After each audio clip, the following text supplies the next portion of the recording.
Hey y'all, happy Monday. So we are digging back in to Gideon. I see all my notes, and I use different colors for when I go back and the Lord shows me something different, so I can see which time it was that He pointed that out. Got lots of notes for today. Not this week. So we've been in Gideon, in Judges, right? That's where the account of Gideon is. And last week on Friday, we ended in 2 Corinthians 10 that the weapons of our warfare are not of this world, right? But they are mighty through God for the pulling down of strongholds. In that we refute, let's get there.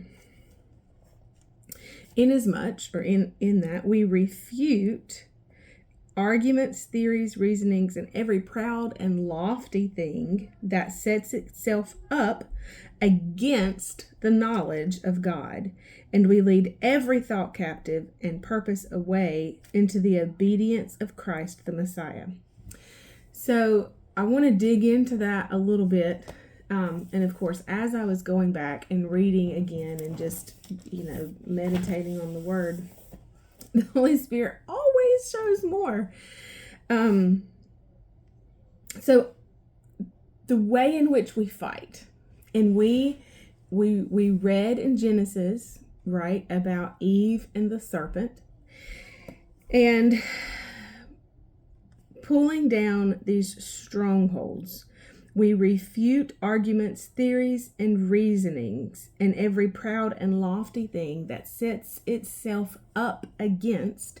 So that would be in opposition or contrary to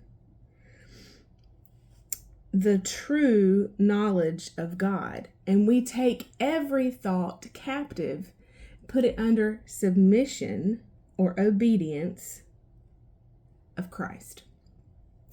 Now, what does all this have to do with Gideon?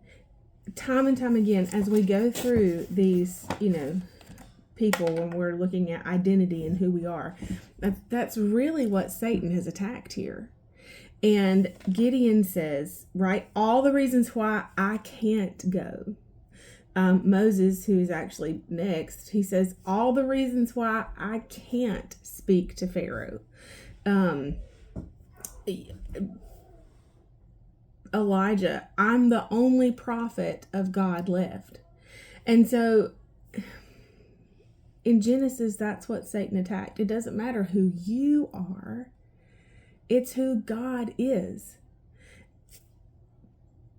because you belong to him, right? So Eve in the garden, Satan realizes that she doesn't know what God has said, because he says, has God really said?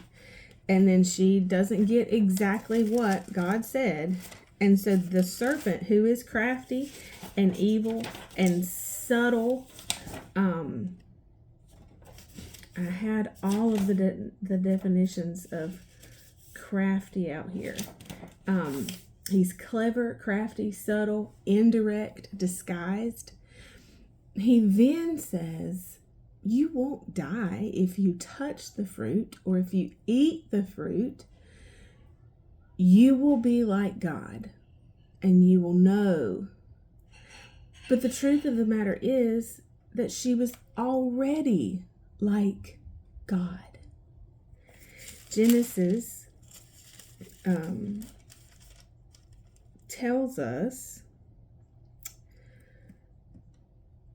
in Genesis 1:26, God said, let us, Father, Son, and Holy Spirit, make mankind in our image, after our likeness, and let them have complete authority over the fish of the sea, birds of the air, beasts, and over all of the earth, and everything that creeps upon the earth.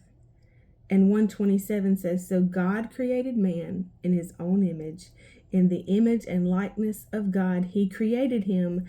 Male and female, he created them.